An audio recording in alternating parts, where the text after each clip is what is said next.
Now, what is Eurasia?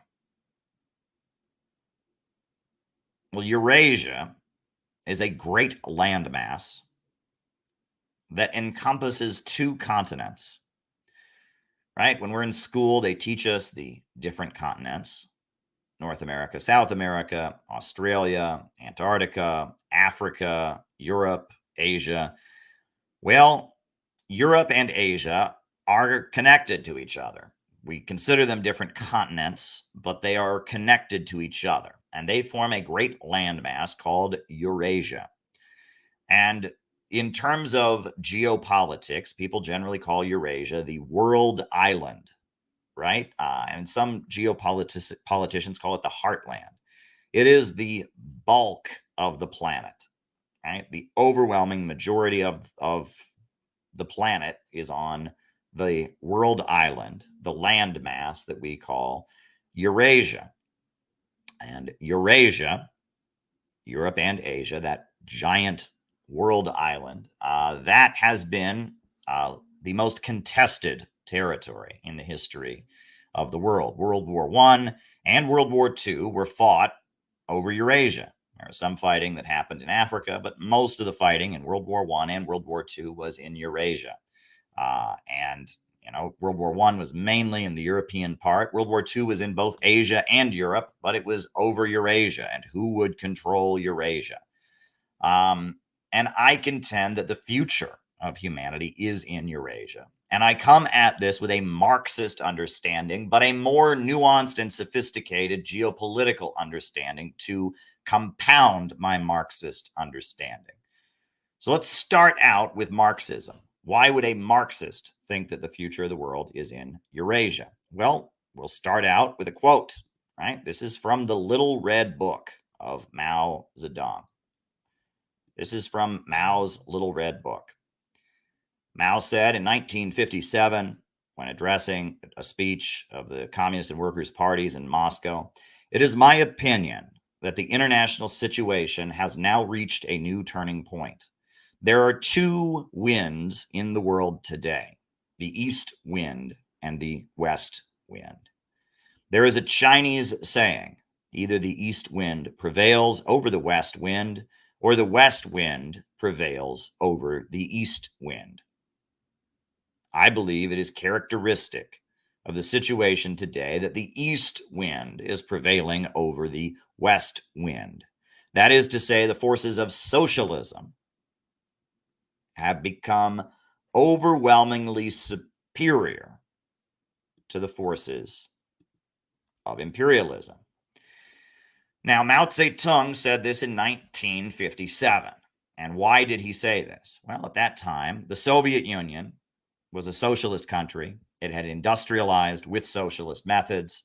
It had become almost overnight, just very rapidly, a global industrial power. It had electrified itself. It had built a modern steel industry, a modern oil industry. It had repelled the Nazi invaders. It had launched Sputnik, the first spacecraft. It had launched the first human being into outer space, Yuri Gagarin. And the Soviet Union, which was in the East, it was marching ahead. And after the Second World War, a big chunk of Eastern Europe did the same thing. New countries, Romania, Czechoslovakia, Poland, all these countries joined with the Soviet Union and became part of the Warsaw Pact. And they joined the bloc of countries that were aligned with the Soviet Union.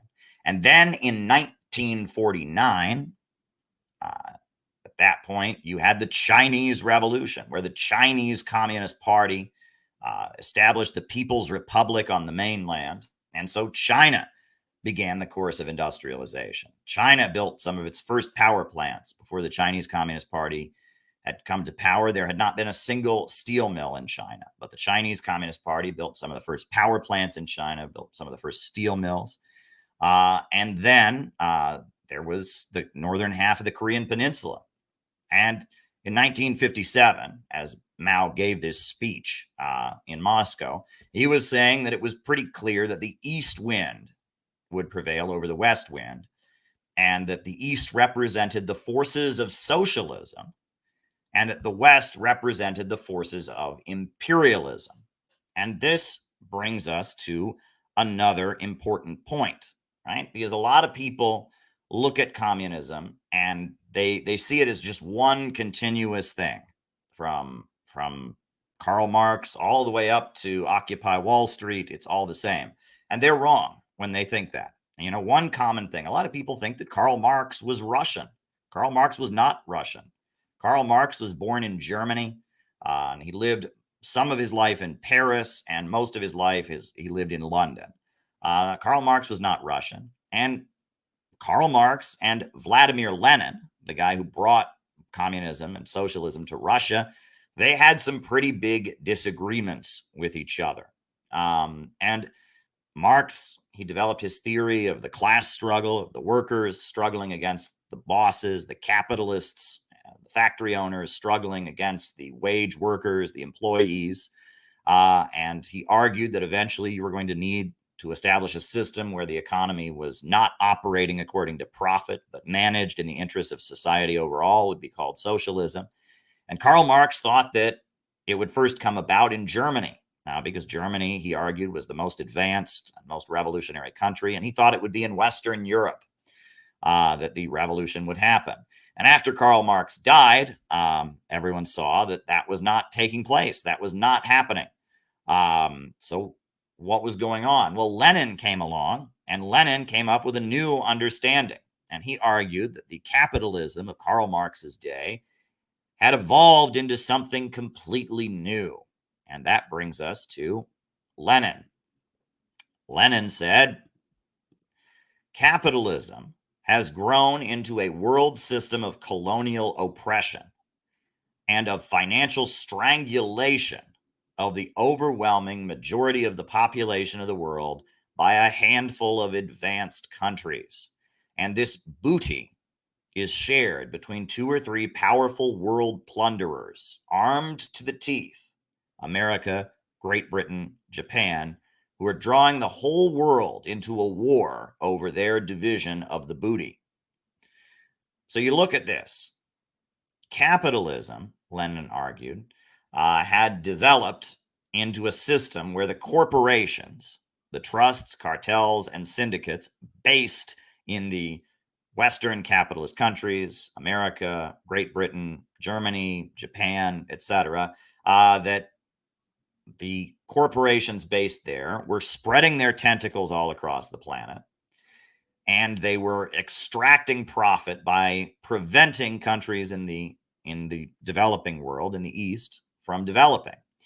They were preventing countries from rising up out of poverty. They were holding back development and seizing parts of the world as captive markets. In the early ages of capitalism, countries exported products, right? You know, if a country had a company that made tires, the country would export tires.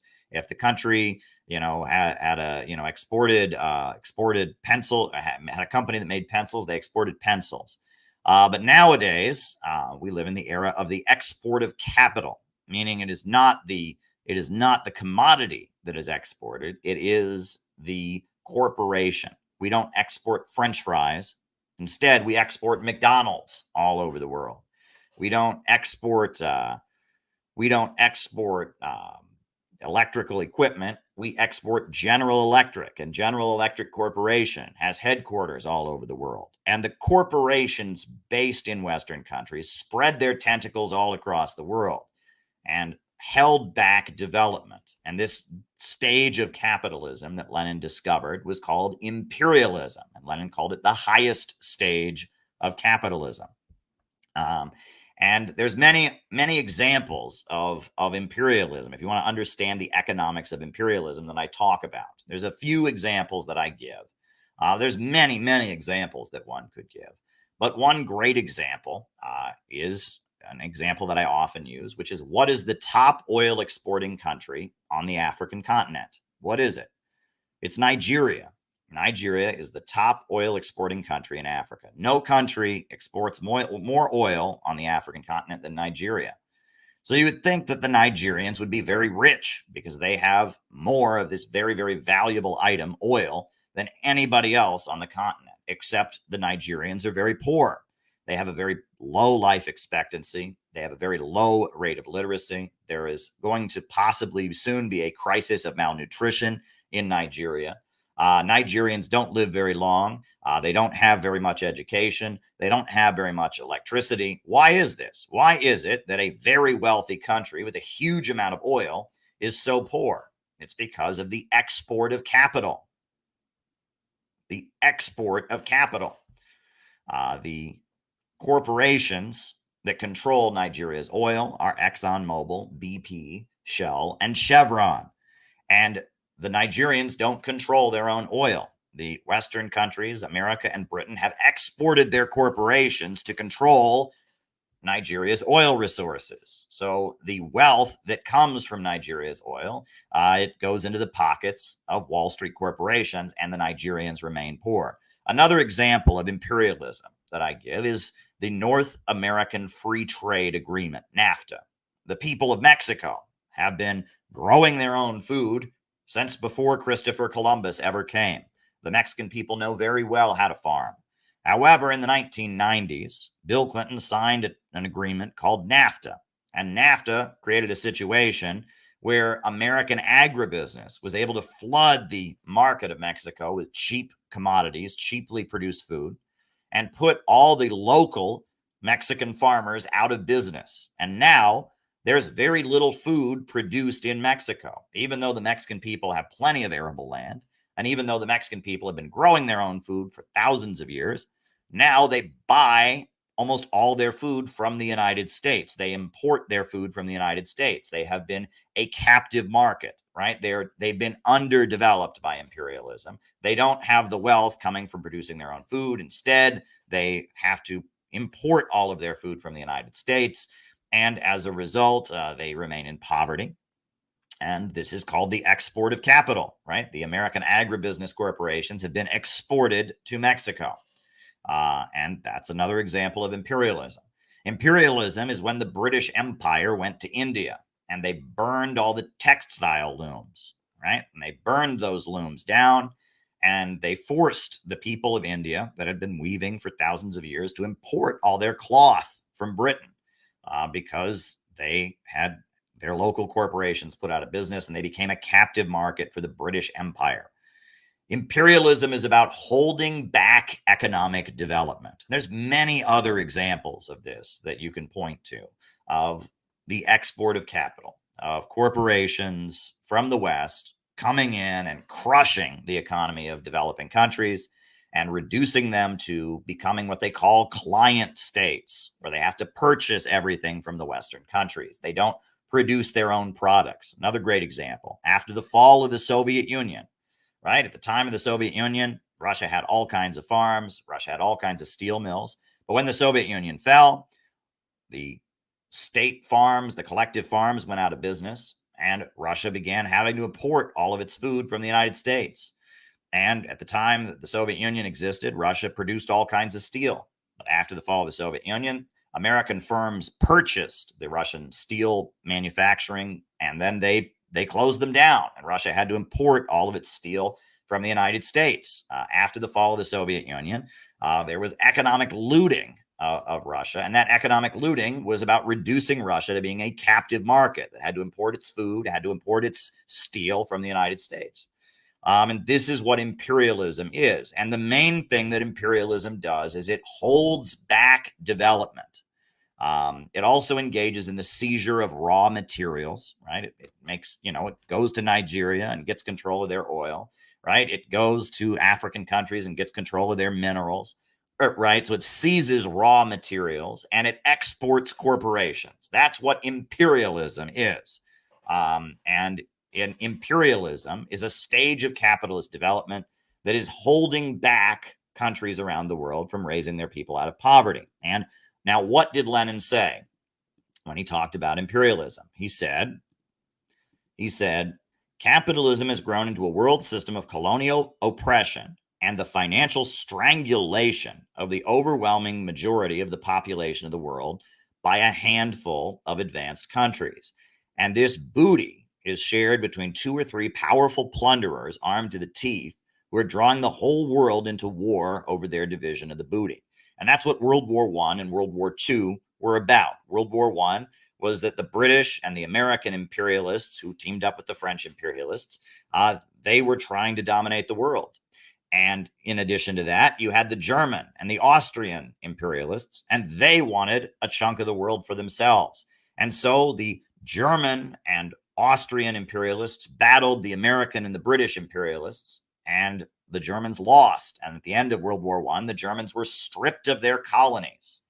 And then we know what happened, which is Adolf Hitler came to power in Germany, and he started trying to re-seize the colonies of German imperialism. Right? That Hitler wanted to make Germany an empire once again. He launched what he called the Third Reich, and he was trying to re-seize and reestablish German imperialist power. And so the British and the American imperialists teamed up with the Soviet Union that was also facing a threat from Hitler, and Hitler was defeated, and Germany was once again stripped of its colonies once again. And that imperialism is the driving force behind wars, and that this Western system of imperialism is about holding back development. And because of imperialism, the working class in the homeland became divided between the more skilled and well-paid workers, the aristocracy of labor, some people talk about the industrial middle class, and the lower working class. Right? And that the higher paid workers, because of the fact that they're getting higher wages because they live in the center of imperialism, they stopped being revolutionary and they started supporting their government and its wars. And the major socialist parties sold out and supported World War I when it broke out because they were tied in with imperialism. And so at that point, Lenin argued that the revolutionary energy to build socialism was not going to come from the Western countries. It was instead going to come from the East. And what else did Lenin change from Karl Marx? What else did Lenin change from Marx's teachings? Well, Marx had opposed nationalism. Marx had said it's about the working class against the capitalists. And Marx had said that he wanted to break down national divisions. He wanted the German workers and the French workers to join hands against the bosses. He wanted the British workers and the American workers to join hands against the bosses. He wanted to break down national divisions.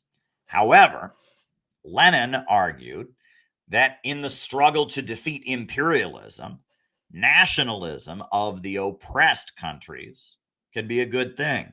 Now, Marx started to realize this in the final years of his life. As Marx was getting older, he lived in London, and he realized that in London, in Britain, the main struggle was at that point a struggle between the British Empire and the Irish people. And the Irish people were a colonized people. And Marx realized that the nationalism of the Irish people could be good because it was at that point the Irish people were fighting for their national liberation. And so Marx started to support Irish nationalism, realizing that it was progressive because it was a struggle against imperialism. And Marx also supported Polish nationalism. He saw that Poland was a colonized nation, and he began to argue that nationalism among the Polish people could also be revolutionary. And so you saw Marx starting to shift in the final years of his life. And I want to show you, it just takes me a second here. I actually want to show you a very important quote from Karl Marx that really articulates the way Marx saw things in the final years of his life as he was starting to recognize the importance of nationalism. So hold your horses. Hold your horses. I'm going to find the quote and I'm going to put it on the screen. So if you just hold your horses here, I will put it on the screen.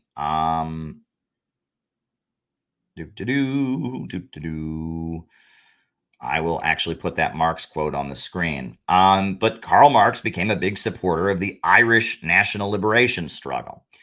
And that was not characteristic. Here we go. That was not characteristic of Marx because Marx was against all nationalism. He said that nationalism is reactionary. He said his goal was to break down national divisions. But then In the final years of his life, he came to the revelation that, at least in the case of Ireland and Poland, national liberation struggles could be progressive. And so Marx famously said this, and I will put this on the screen. Hold on. Just got to send you the screenshot. It's always good to show the quotes on the screen, right? Not just read them to you, but show them to you, because they are very important. So hold on. This is what Karl Marx said in the final years of his life. All right, here we go. This is what Marx said about the Irish people and their struggle for national liberation. Marx said, Ireland is the bulwark of the English landed aristocracy. The exploitation of that country is not only one of the main sources of their material wealth, it is their greatest moral strength. They, in fact, represent the domination over Ireland. Ireland is therefore the cardinal means by which the English aristocracy maintain their domination of England itself. Thus, to hasten the social revolution in England is the most important object of the International Working Men's Association. The sole means of doing so is to make Ireland independent. It is therefore the task of the International to bring the conflict between England and Ireland to the forefront everywhere, and to side with Ireland publicly everywhere. The special task of the Central Council in London is to awaken the consciousness of the English working class that, for them, the national emancipation of Ireland is not a question of abstract justice or humanitarian sentiment, but the first condition of their own social emancipation. And so Marx is saying that the English workers can't be free until the Irish are free, and that defeating the British Empire in England will help bring forward the liberation of the English workers from capitalism, and that therefore it is in the interest of communists and socialists in England to support Irish nationalism. That is a very, very, very important point. And I will show you how seriously Karl Marx took this point. I will show you a picture. Again, playing catch up here. I didn't know I was going to go here, but that's okay. Here's a very, very important picture that will show you how seriously Karl Marx took this point, or at least his family did. This is Karl Marx with his daughter. Karl Marx with his daughter, Jenny. Now, what is odd about that picture? There's something about that picture that you should notice, right? That's Karl Marx sitting there, and that is his daughter, Jenny. And his daughter, Jenny, is wearing something around her neck. What is she wearing? She is wearing a cross. Now, what is odd about Karl Marx's daughter, Jenny, wearing a cross? Well, Karl Marx's daughter, Jenny, was an atheist. And Karl Marx and his wife were both of Jewish heritage. So why is Jenny an atheist, the son of two Jewish atheists, the daughter of two Jewish atheists, an atheist herself, of Jewish descent? Why in the world is she wearing a cross around her neck? What sense does this make? Why? Because the main excuse that the British Empire used for oppressing the Irish people was that they were Roman Catholic, right? England at the time was a Protestant country, and the Irish were Catholic. And so the British oppressed them and exploited them on the basis of the fact that they practiced Roman Catholicism. So Karl Marx and his daughter Jenny was so dedicated to showing solidarity with the Irish people that she wore a Roman Catholic cross around her neck. I believe she wore a crucifix. Now, that cross does not look like a crucifix to me, but my understanding is that Jenny Marx wore a crucifix or a cross around her neck that was explicitly Catholic, to show solidarity with the Catholic people of Ireland who were being colonized by the British because they were fighting for their liberation. And Marx understood that the defeat of the British Empire in Ireland would advance the entire global working class movement. So that's an important thing. So when we talk about Marxism, but in the age of imperialism, we're talking about something different. We're talking about a movement that says that the revolutionary energy is in the East, not in the West. We're talking about a movement that embraces nationalism of countries that are oppressed by imperialism and says that that nationalism of oppressed countries, that nationalism can be progressive. Now, this is all very, very important. So from there, very good point, John. And I will, of course, address that in the second half of our show. But that's a very good point. So that then brings us to another point, which is that with this new understanding of Marxism, that the struggle is against imperialism, capitalism in its monopoly stage, that the Western countries have become less revolutionary because the working class is divided, that with this understanding that the nationalism of oppressed people can be revolutionary, we have the rise of the Bolshevik movement in Russia. And Lenin, the leader of the Bolsheviks, he develops a whole different method for building a revolutionary organization, right? The communist groups and the socialist groups of Europe are ultra-democratic in the way that they operate, right? That they are very, very much, everything is done in an ultra-democratic manner, almost by consensus. Well, Lenin comes along and he says we have to have a party of new type that engages in democratic centralism. And our party isn't for everyone who agrees with us. Our party is reserved only for those who give the whole of their lives. Well, that's the language he used, the whole of their lives for the revolution.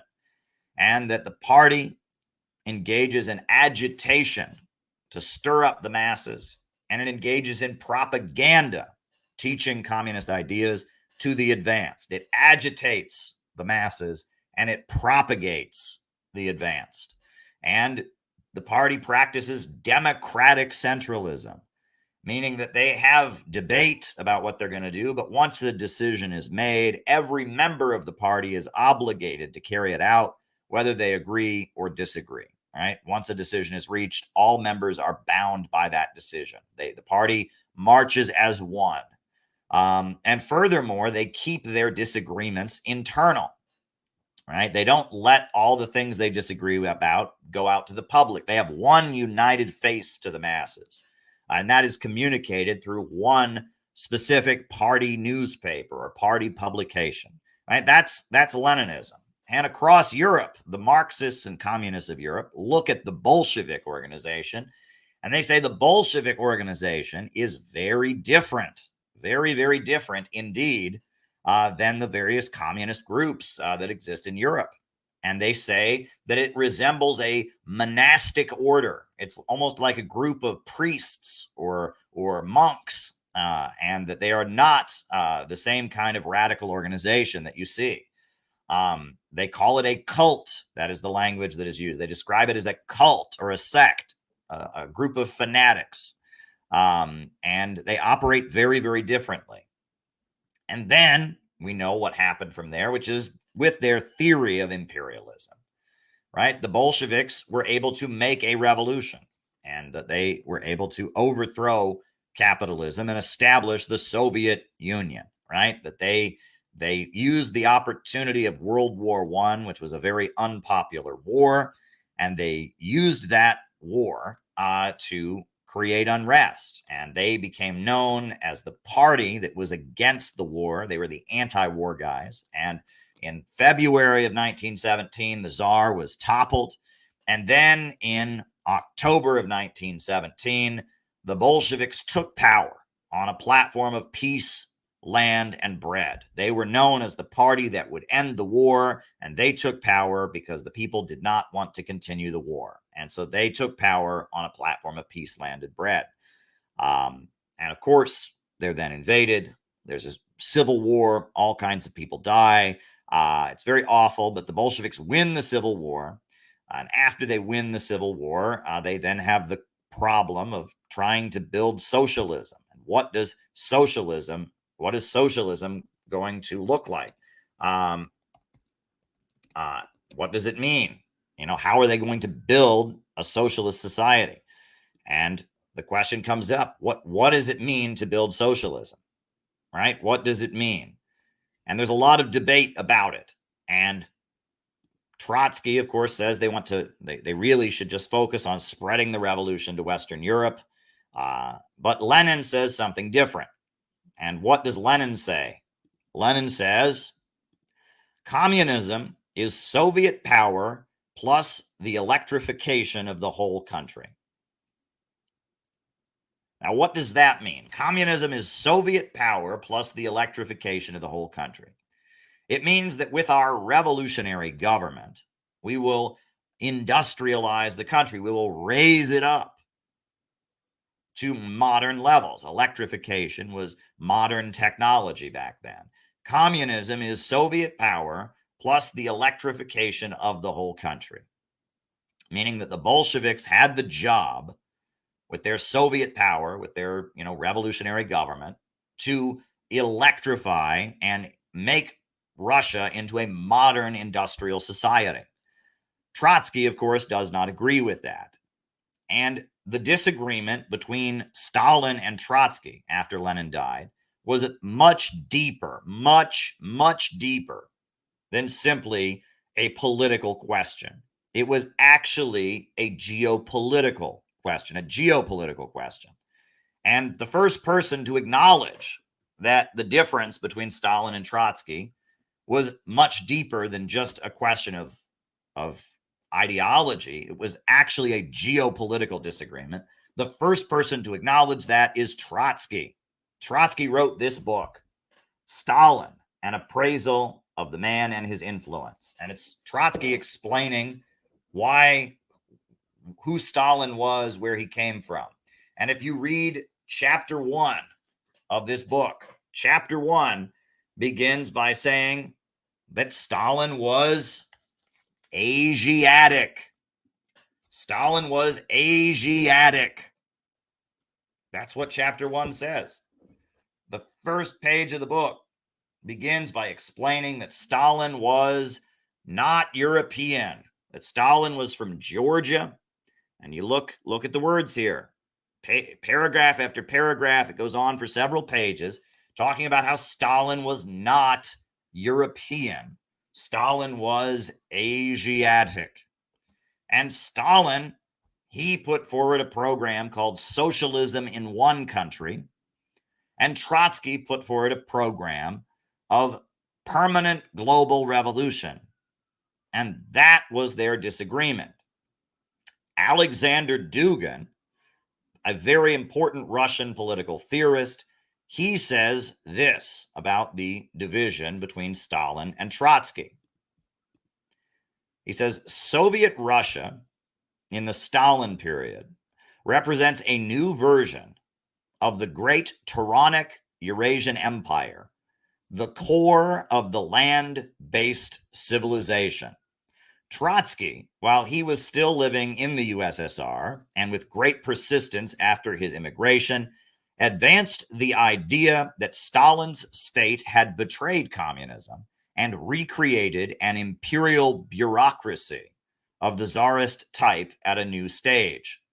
Thereby, Trotsky tore socialism away from its Eurasian context and ascribed the peculiarities of the USSR, which he criticized, to a return to a Russian national strategy.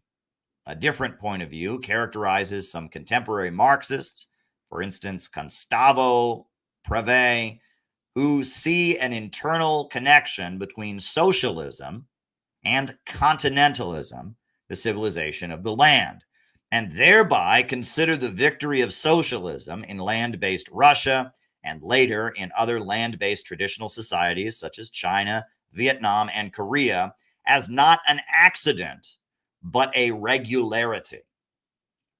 Now, Alexander Dugin is not a Marxist. He has a Marxist background, but he is what you call a Eurasianist. And Alexander Dugin sees the Soviet Union and the rise of socialism around the world. He sees this as a result of the clash that goes on for thousands of years between civilizations of the land and civilizations of the sea. And that there is a fundamental difference in how civilizations of the land develop and civilizations of the sea develop. Civilizations of the land require economic development. In order to have trade, they need to build infrastructure, they need to build roads, and they need to connect different provinces with each other. Whereas civilizations of the sea only require a militarized sea force to control the trade routes. And so civilizations of the land have to develop with the regions that they are trading with, whereas civilizations of the sea can plunder and hold back the development of the people they trade with and exist simply as being middlemen. The Roman Empire is a classic civilization of the sea. They said all roads lead to Rome because the Roman Empire enforced itself as the global middleman in trade. And the British Empire very much considered itself to be a sea-based empire. And there's a novel, or not a novel, but a book considered the first book of geopolitics. I'm going to pull up the name of it. It's by Alfred Mahan, right? And Alfred Mahan, who was a naval officer, he wrote a book called The Influence of Sea Power Upon History, where he argued that the way to rule the world is to control the sea. And his writing, Alfred Thayer Mahan, became the basis of modern geopolitical thinking. And the British Empire very much talked about modern geopolitical thinking in terms of Eurasia versus Atlanticism, or versus Oceania, of civilizations of the land versus civilizations of the sea. And the British Empire, the German Empire, and the American Empire studied the works of Alfred Thayer Mahan and constructed gigantic navies and gigantic military forces to control global trade routes and enable their corporations to dominate the world. Whereas, if you look at the Chinese empires and dynasties that go back thousands of years, if you look at the Russian Empire of the Tsarist years, Ivan the Terrible, Peter the Great, Catherine the Great, they had a very different relationship to the countries that they traded with because these were land-based empires that focused on development. And the British Empire, these were sea-based empires. The Roman Empire, based in Italy, the British Empire, based in Britain, the American imperialist empire, based in Wall Street, New York, Washington, D.C., Los Angeles.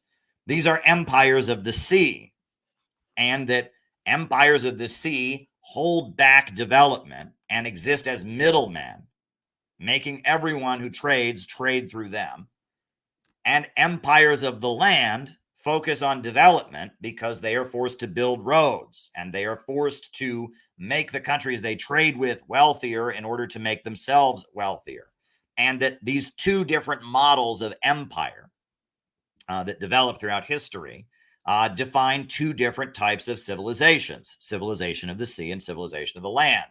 And what Lenin is talking about in his book, Imperialism, the Highest Stage of Capitalism, is specifically referring to empires of the land. That is what or of the sea. That's what he's talking about. Lenin's concept of imperialism, the system of colonial oppression and financial strangulation of the overwhelming majority of countries that Lenin talks about, he's talking about the British imperialist model of empires of the sea that was copied by the Germans, copied by the French, copied by the American imperialists. And it's very much a Western European and American model of global trade based on military force and holding back development. Whereas the empires of the East, China, Russia, the Ottoman Empire, etc., they have a very different way of doing things. Now, this is Dugin putting the Marxist understanding of imperialism, the highest stage of capitalism, into a broader understanding of the fact that there seems to be two different types of civilizations throughout history. So what we are seeing now is that the Western capitalist countries, we are empires of the sea, and the empires of the sea have a philosophy called liberalism, which is the celebration of the individual. The empires of the sea promote liberalism. And what is liberalism about? And this is very interesting, right? Why was Rome a republic?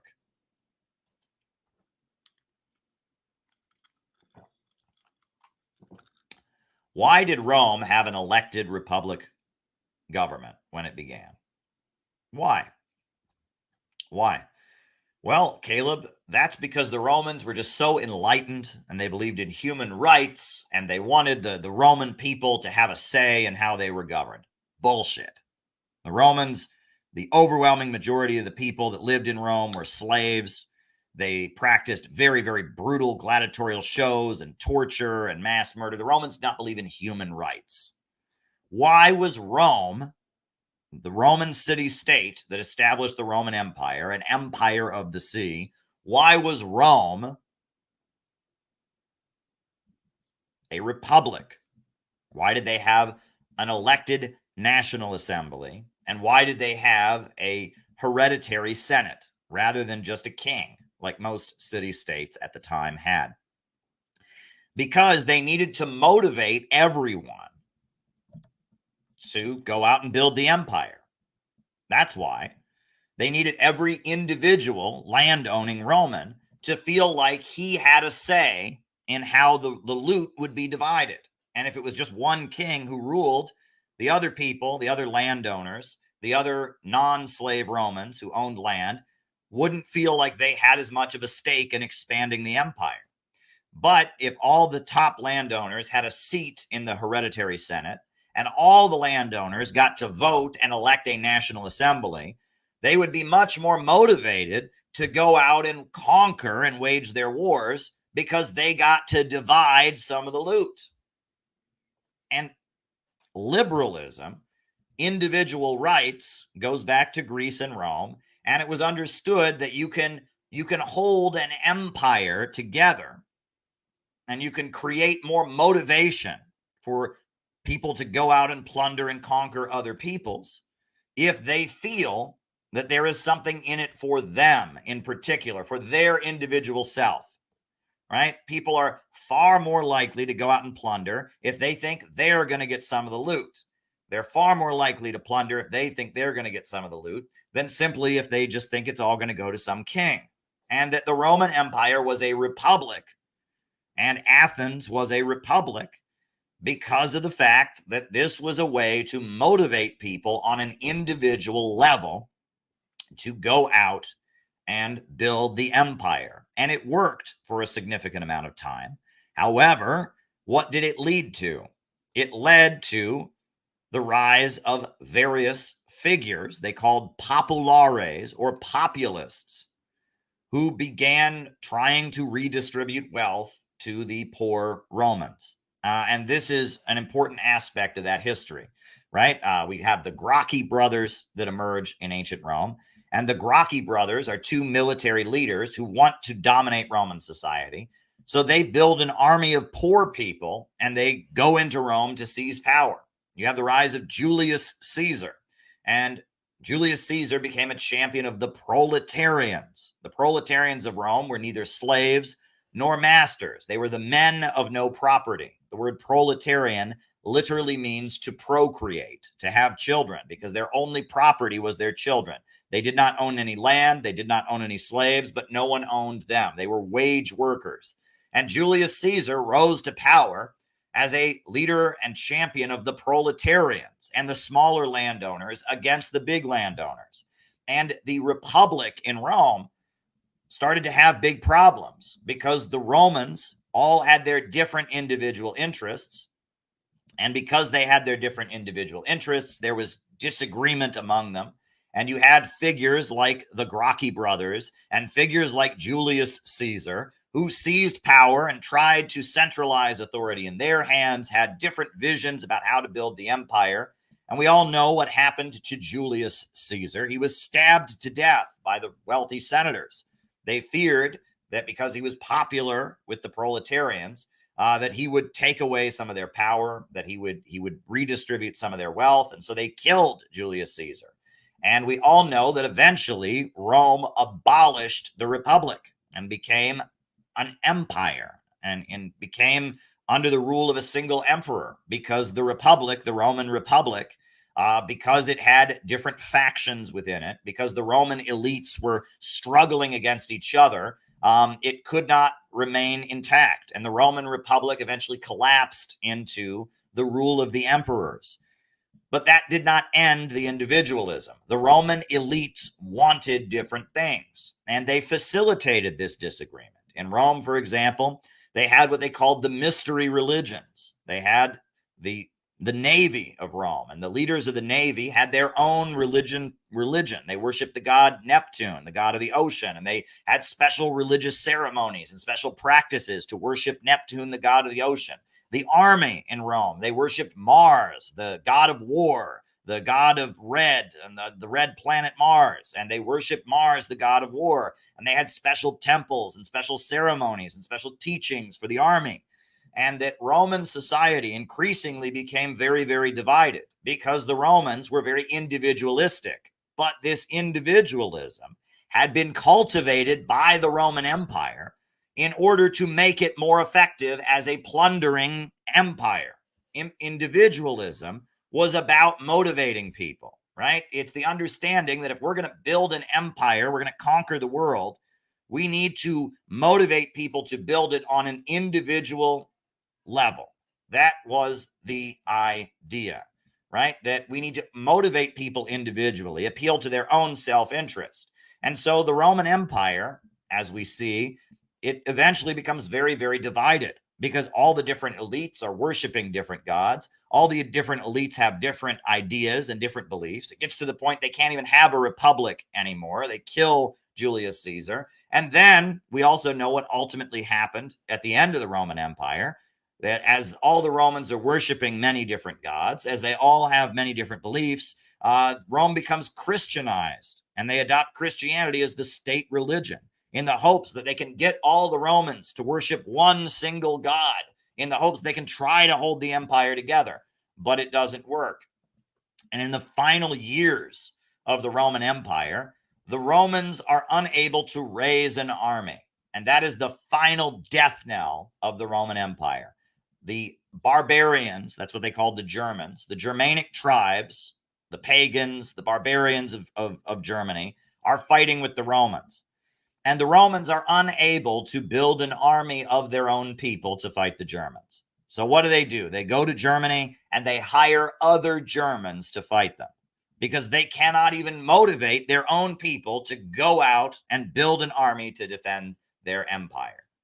And the Roman Empire falls apart because the individualism that originally motivated the empire to be built leads to the empire completely coming apart. There is no unified vision. Everyone's doing their own thing. Everyone has their own self-interest. They're worshiping their own gods. And at the end, they can't even get an army together to defend the place, right? Liberalism, which started out as a way to motivate an empire of the sea by making sure that people get a share of the tribute and that decisions are made through a process where people feel like they have a say, ultimately leads to the Roman Empire coming apart, right? This is important to understand because this is what's happening on an ideological level in the Western countries in our time. Britain and America are coming apart with liberalism.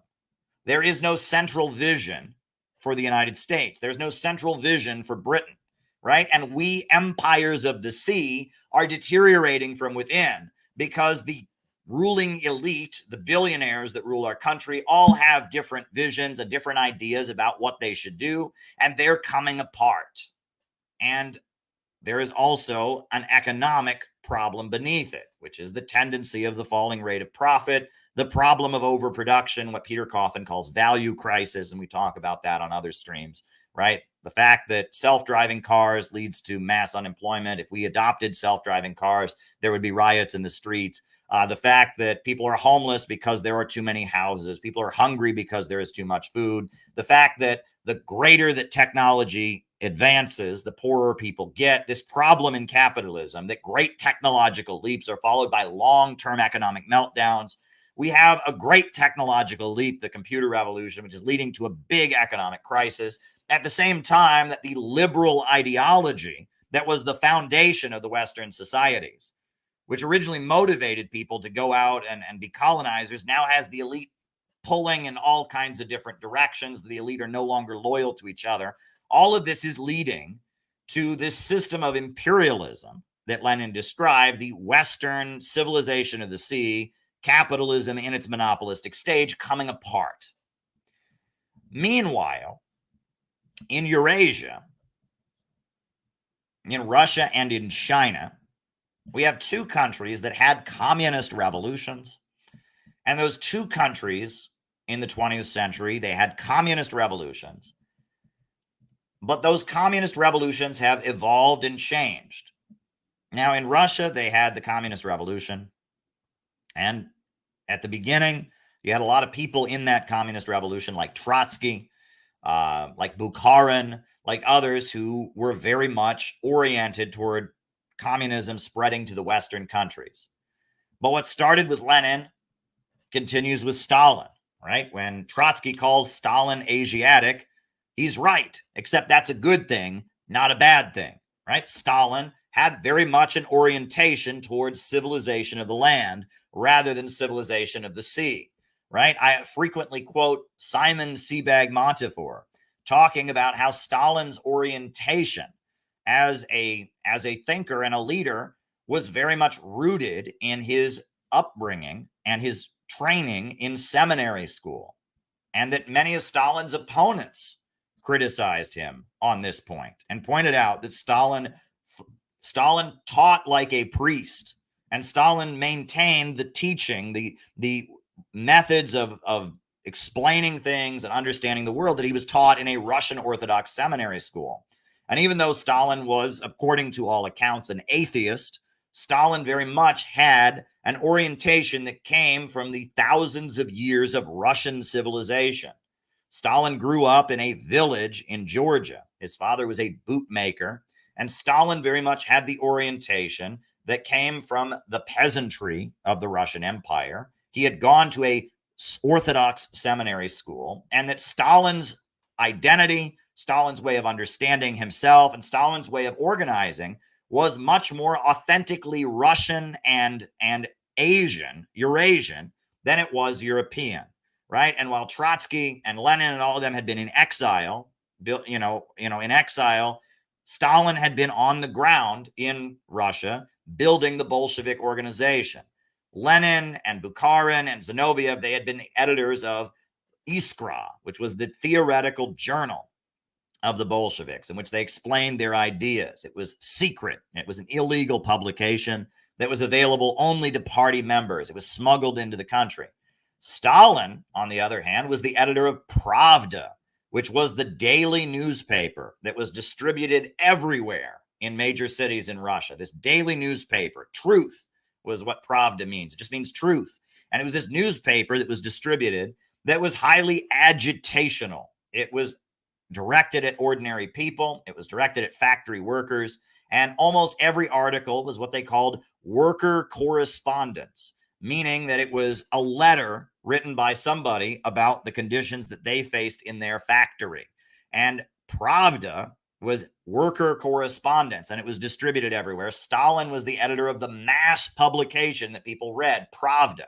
Stalin was the mass organizer. Stalin was from a small village in Georgia. He was Country Joe. You ever hear of Country Joe and the Fish Band that played at Woodstock? They were named after Stalin and Mao. Country Joe and Mao, who said the revolutionaries are the fish and the masses are the water, right? That was Stalin. Stalin was very much a product of Eurasian civilization. He was very much a product of the Russian Orthodox Church, of the Russian peasantry, etc. And he was a mass organizer rather than being a revolutionary middle-class intellectual.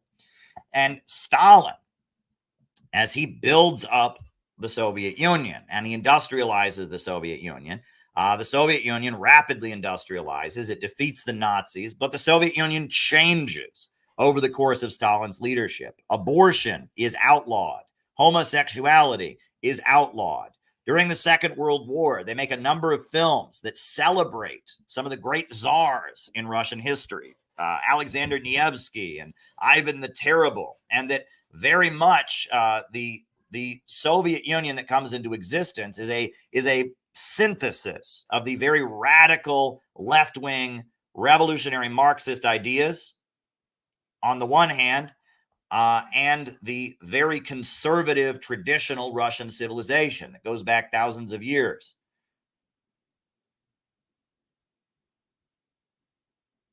And it's a synthesis of these two things. And that is very much what Russia becomes. And then we know that after the death of Stalin, Khrushchev gets up and gives his secret speech and accuses Stalin of being a brutal authoritarian, says that everything that was said about Stalin in the Western media was true. And at that point, there's a huge amount of demoralization inside the Soviet Communist Party. China eventually cuts its ties with the Soviet Union in response to Khrushchev and his secret speech. And many people in the Soviet Communist Party are demoralized. The Soviet Union gradually becomes less and less revolutionary. A clique of people at the top of the Soviet Union stop believing in communism and become entranced by the Western left. You have a new generation, the Gorbachevs and the Yeltsins, that move into Soviet communist leadership. And that they don't really believe in communism anymore. They want to be democratic socialists. They want to make, the Soviet Union into Norway or Sweden. They stop believing the West is imperialist, etc. And ultimately that leads to the fall of the Soviet Union in 1991. At the time that the Soviet Union fell, most of the Soviet communist leaders are convinced that somehow Russia will be able to just transition into being a welfare state like Norway or Sweden. And they are dead wrong. As soon as Yeltsin is in power, as soon as the Soviet Union is dissolved, the United States is in there economically wrecking the place, mass unemployment, mass hunger, selling off the state industries to the highest bidder. It's a disaster. It's a big defeat. But we also know that China, they have, let's go back to Russia. So we'll get to China in a second. So in Russia, you have this devastation that comes from the fall of the Soviet Union. The country is just economically looted and demolished. And in 1993, they elect a government that is called the National Salvation Coalition. It's Russian nationalists and the Communist Party. The Communist Party is the biggest part of the government. And they're going to stop the economic looting of the country. And so Boris Yeltsin forcibly dissolves the parliament. And there's an episode of violence. They call it Black September 1993. A lot of people are killed, and it's a disaster. 1996, they have an election, and that election is stolen. And the U.S. government, the Clinton administration, makes a documentary bragging about how they did everything they could to rig the elections to make sure that Boris Yeltsin was reelected. And thank you, Dan. Super chats are always appreciated. To make sure that Boris Yeltsin is reelected, and that Zhuganov, the communist candidate, is not elected. And Russia is just economically devastated during the 1990s. But then we have a figure who comes to power named Vladimir Putin. And Vladimir Putin is elected into office. Vladimir Putin comes out of the KGB. He comes out of the Russian security services. But he's elected on a platform that he's going to use oil and gas to stabilize Russia's economy. And so Putin comes into power, and he begins reasserting state control over the Russian economy and utilizing Gazprom and Rosneft, two state-controlled mega corporations, to stabilize Russia's economy. He rebuilds their industries. And by about 2006, Russia is fully restored economically. And Russia, once again, its industrial output is what it is. The wages of workers are rising significantly. Uh, Russia reboots itself after a decade of being economically looted and plundered. Putin is able to reboot Russia by reasserting state control. And Putin is not a communist, right? But the Communist Party is one of his biggest allies. And he admires the Soviet Union and their history defeating the Nazis, but he also admires some of the great Russian czars and figures. And he kind of mixes communism with the history of Russian civilization. And Putin very, very much takes Russia in an independent direction. So that's Russia. And then you have China. China, the communists take power in 1949. And at first, they're getting aid from the Soviet Union. And thank you, Mihach. I do appreciate it. They're getting aid from the Soviet Union, but the Soviet Union is using that aid to kind of control them. They're dependent on aid from the Soviet Union. The Soviet Union's helping them build power plants. The Soviet Union's helping them build hospitals, etc. And in the first years that the Chinese Communist Party is in power, they do a lot of amazing things.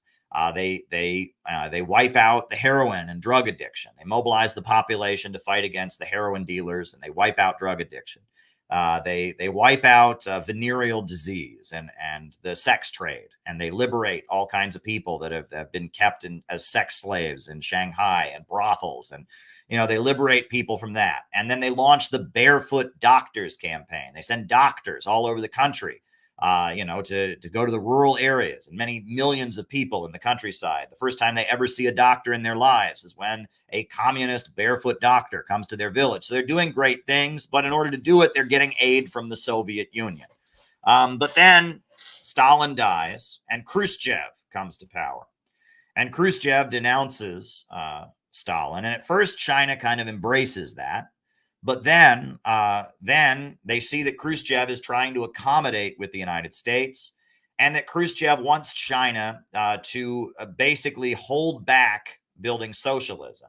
And he argues that China should just kind of remain what they call a people's democratic state. Well, Mao thinks that people around the world should struggle against U.S. imperialism. Mao also thinks that China can move toward being a socialist country. So China and the Soviet Union have a falling out, and they separate. It's called the Sino-Soviet split. And after the Sino-Soviet split, the Soviet Union is very harsh against China. They bring back all their doctors and all their engineers and all the people that were helping China to develop.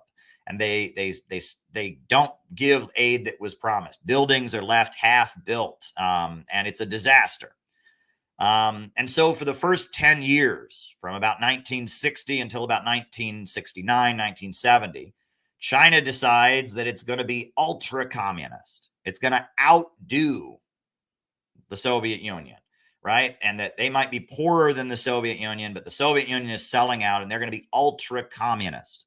And they launched the Great Leap Forward, which is an attempt to build a socialist industrial economy very rapidly. And it doesn't work out very well. It's actually kind of an economic disaster because they're trying to do things that they're just not within their capacity to do.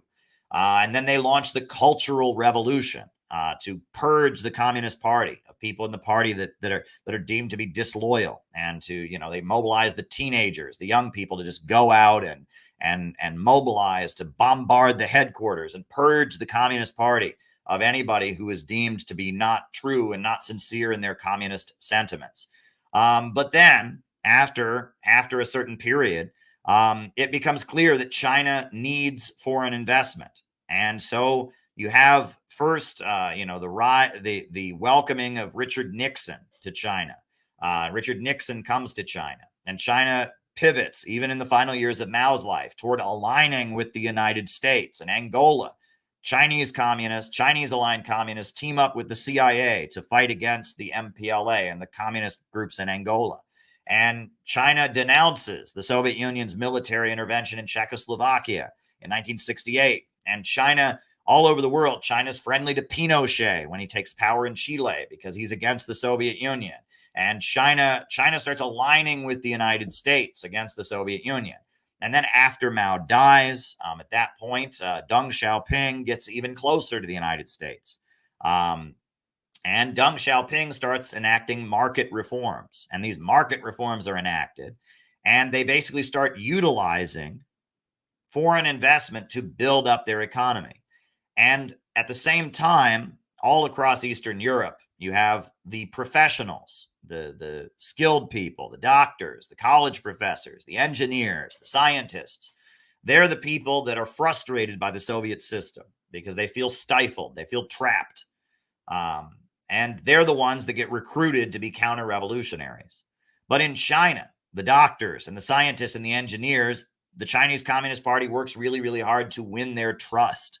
And a big focus of Deng Xiaoping and his reforms is emboldening the intellectuals and strengthening the intellectuals, letting these people start their own companies, letting them launch joint ventures with American companies. And while in Eastern Europe and in the Soviet Union, the intellectuals, the skilled people become the base of counter-revolution, the Chinese Communist Party builds up the loyalty of the intellectuals and builds up the loyalty of this layer of people. So the Chinese Communist Party is moving in a different direction.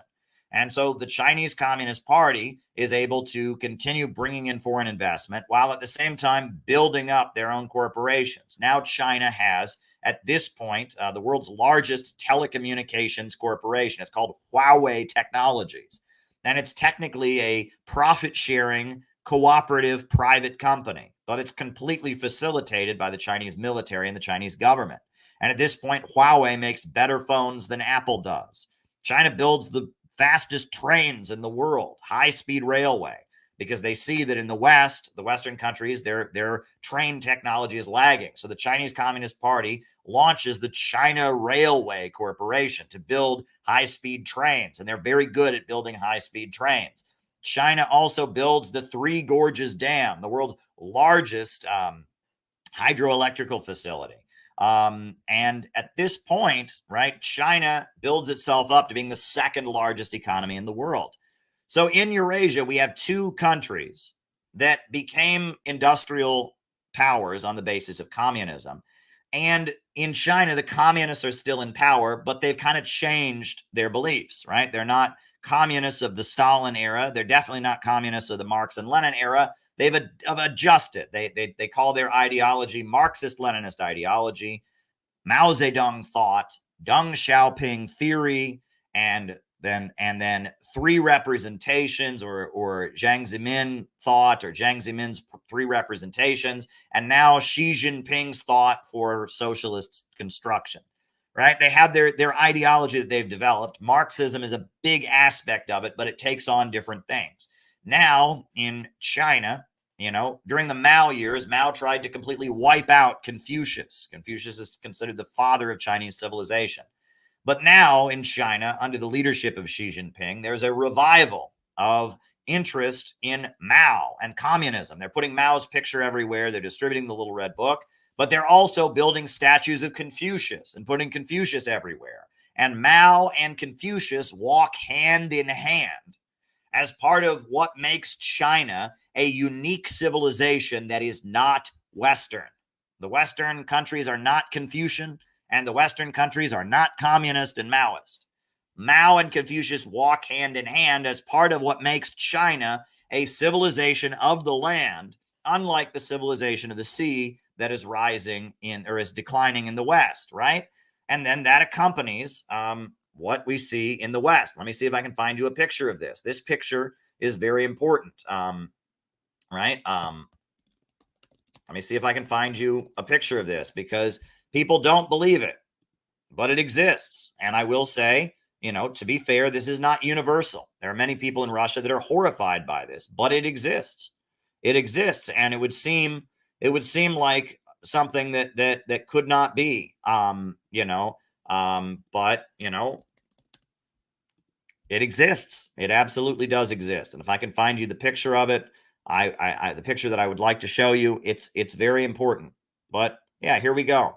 Here's one picture of it. I mean, it's not the picture that I was going to show, but it's the same thing, right? But you would say, oh, here's the picture I wanted to show. All right, this is the picture I wanted to show. How could this exist? What I'm about to put on the screen, right? This seems like a total contradiction. a total contradiction, but it's not. And many people in Russia are horrified by this. So this doesn't represent all of Russia. I have to say that.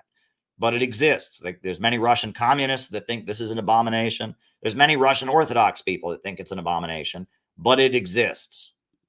Look at this. This is a woman who is a Russian Orthodox believer, and she has an icon, a Russian Orthodox icon of Stalin. Now, how can this exist? The Russian Orthodox Church was very much opposed to communism in the Soviet Union. And Stalin was an atheist, and the Bolsheviks destroyed many churches and killed many priests. So how can this exist? Well, it's an understanding that Stalin and the Russian Orthodox Church are both part of Russia's unique identity that is not Western, that makes them a civilization of the land, not a civilization of the sea, right?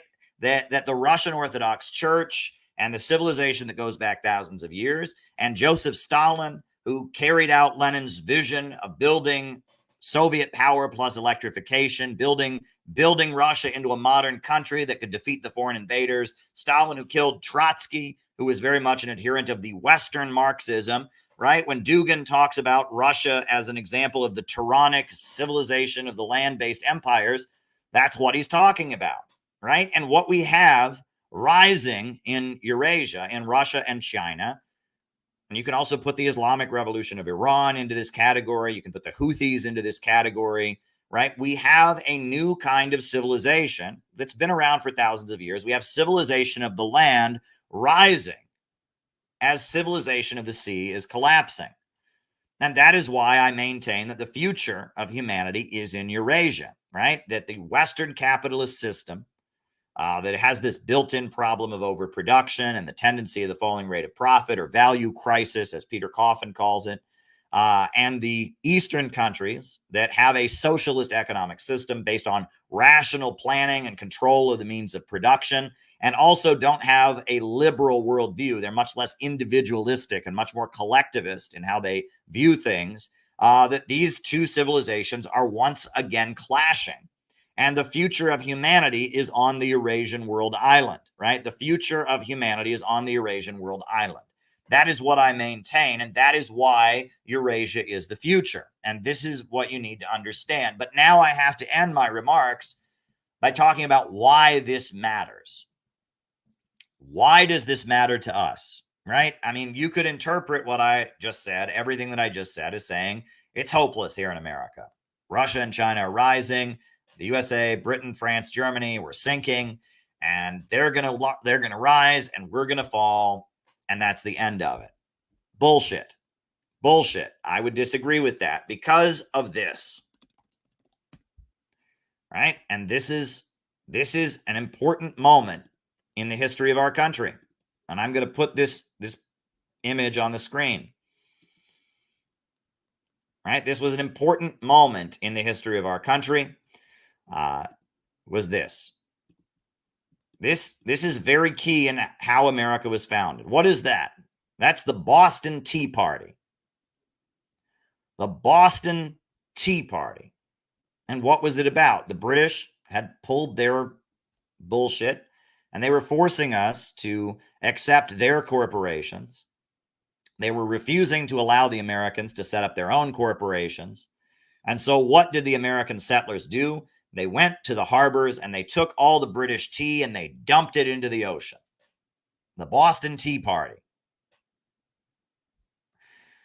And that was a rejection of the British forced monopoly and the British Atlanticist civilization of the sea, because the settlers of America wanted to develop the United States. They did not want the United States to just be a trading outpost. The British wanted the United States to just be a trading hub in their global empire. The settlers, for a variety of reasons, some of them, many of them, wanted to plunder the Native Americans. Some of them were slave owners in the South, but regardless, they wanted to industrialize the United States. They wanted a civilization on the land. They wanted the economic development of the United States. They did not want the United States to simply be an extension of the British Empire, right? They wanted an industrialized civilization on the American heartland, on the American mainland. That was the question in the 1776 revolution.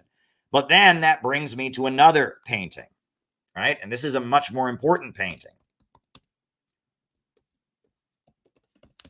This is a painting that you will find in the Kansas State Capitol building. If you ever go to Kansas, go to the State Capitol building, and you will see a very, very important painting that was put there during the Roosevelt administration at a time when the United States was getting friendly to the Soviet Union as an ally to defeat the Nazis, when we had a President Roosevelt that was a populist reformer, an ally of labor unions. He hired millions of unemployed people, and they built post offices and schools, and he hired lots of unemployed painters to paint paintings. And one of the painters that Roosevelt hired painted a mural for the Kansas State Capitol building. And this is what he painted. He painted John Brown. John Brown was the figure who was the symbol of the struggle to defeat slavery in America. John Brown was a religious fanatic, a farmer, a rural guy who was very, very opposed to slavery and was so dedicated to opposing slavery that first he and his sons went to Kansas because they were going to take a vote in Kansas over whether it would be a slave state or whether it would be a free state. And John Brown did not want Kansas to be a slave state. So he and his sons and his band of abolitionists, they went and had shootouts and armed battles with the pro-slavery militias and the pro-slavery groups in Kansas. And then John Brown went up to Canada with his sons and his brothers, and he went up to Canada, and then he formed his own group, and they went to Virginia, to Harper's Ferry, and they tried to seize the armory at Harper's Ferry and launch an armed uprising against slavery. And John Brown received the death penalty. He was the first American to ever be executed for treason because he tried to launch an armed uprising against slavery. He wanted to organize the small farmers, the factory workers, and the slaves of the South into a revolutionary army to smash the slaveocracy, right? And this painting is in the Kansas State Capitol building. Why? Because the Republican Party of Abraham Lincoln started in Iowa and in Kansas and in other states where the small farmers, the free soilers they were called, who were opposed to slavery, wanted to form a new party that would defeat the power of the slaveholders and Wall Street. Wall Street began as an insurance center that insured slave ships. And in the South, in the U.S. South, they actually had a ban on textile looms. And the Southern government, the Confederacy that eventually emerged, was against technological development. They wanted to hold back industrialization. They wanted the South to remain a primitive agrarian economy that would grow cotton for the British Empire. And they made it illegal to have a loom, to have a modern loom, because that would cut into the British textile looms. They wanted the British Empire to maintain its monopoly on the textile industry. So you have a civilization emerging, and the struggle to defeat slavery and the American Revolution. If you look at the root of both of those revolutions, what they are is an uprising that is about creating a civilization of the land in America. And that the entire history of the United States has been a battle over the question of, will we be a civilization of the land or will we be a civilization of the sea? And that is the question facing American civilization. Abraham Lincoln, John Brown, Franklin Roosevelt, Alexander Hamilton, they wanted us to be a civilization of the land. Whereas the Woodrow Wilson administration, especially the neoconservatives and the neocons, they want us to be a civilization of the sea. And what has happened in the United States since the 1970s is that we have transitioned at full speed into becoming a civilization of the sea. right? At this point, the industrial base, the industrial heartland of the United States has been almost completely eroded. Detroit is not Motor City any longer. Pittsburgh, their football team might be the Pittsburgh Steelers, but they ain't making very much steel in Pittsburgh. At this point, Gary, Indiana is closed down. It still smells awful, but Gary, Indiana is no longer an industrial center. The heartland of the United States has been completely hollowed out and is bleeding. Wisconsin, Minneapolis, Texas, Alabama, all these once prosperous economic centers of the United States have been hollowed out. And the United States is turning into New York City and Los Angeles. Now there's more, it's gradually turning into that, but we're becoming a coastal civilization because Wall Street, New York is the center of the financial system of the world, and Los Angeles and Silicon Valley are the center of the information revolution and the propaganda industry of the world. Hollywood and television and YouTube and social media. And we are becoming a New York, California civilization. However, the overwhelming majority of the American people do not live in New York City and do not live in Southern California. And the vast heartland of America has lots of coal and lots of timber and lots of natural gas and lots of oil. And it's also got millions of people in it. And right now, there is a battle that will soon be breaking out. Will we be a civilization of the sea or a civilization of the land? And ultimately, the United States has the capacity to become a civilization of the land. And as the world moves toward multipolarity, I believe that the United States can be reborn as a civilization of the land that is cooperating with Russia and China.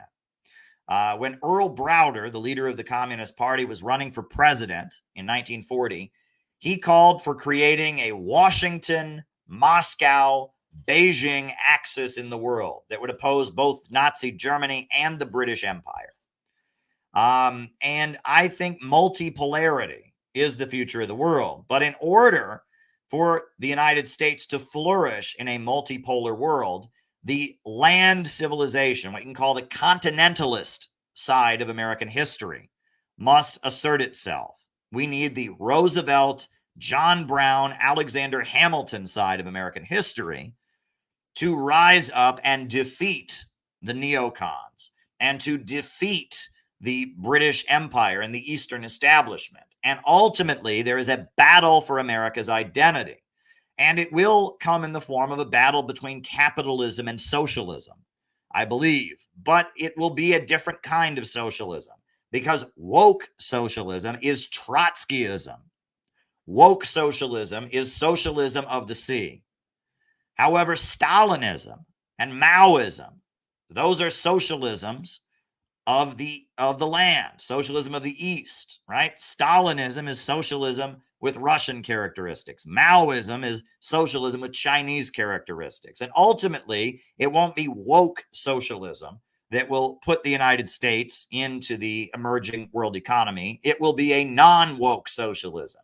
It'll be a socialism with American characteristics that draws from Lincoln and Roosevelt in the same way that Stalin and Putin draw from Catherine the Great and from Peter the Great and from Ivan the Terrible, in the same way that Xi Jinping draws from Mao and draws from Confucius, right? We ultimately will develop a socialism that draws from John Brown, that draws from Abraham Lincoln, that draws from Alexander Hamilton, that draws from Harriet Tubman, that draws from Malcolm X and Martin Luther King Jr. And we will ultimately develop a socialism with American characteristics that will rise up and force the United States to become part of the emerging multipolar land-based civilization that is rising in the world today.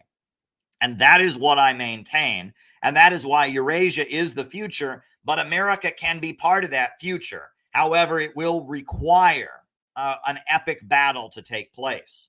There will be a fight. American society will have to reject the dying civilization of the sea. It will have to reject capitalism in its monopoly stage. And there will have to be an uprising of the people of the land, because that is what we are, right? We're going to have to see a revival of people who look like this. There's going to have to be a lot of people like this across America. Wild-eyed fanatics who believe in right and wrong, who believe in the right to bear arms, who are committed to fighting for what's right and fighting for truth. And we're going to have to see a revival of the people of the land spirit that lies within the American civilization. And that is ultimately what is going to turn the United States around. There needs to be a spiritual revolution. There needs to be an economic revolution, and there ultimately needs to be a political revolution, right? And that will then adjust us to the technological revolution that is taking place that makes civilization of the sea unsustainable. The information revolution and the technological advancement have made capitalism an outmoded system. So ultimately, the spiritual revolution, the economic revolution, and the political revolution that are coming will be a rejection of the dying civilization of the land and a rejection of liberalism by the American people and the assertion of a land-based civilization. And the North America, as we know it, will become a continental civilization like Russia and like China. And that is what I maintain needs to happen. That is my thesis about what is going on, why Western imperialism is dying, why Eurasia is the future, and why we can be hopeful here in the United States as we focus on building a civilization of the land. And those are my opening remarks for tonight.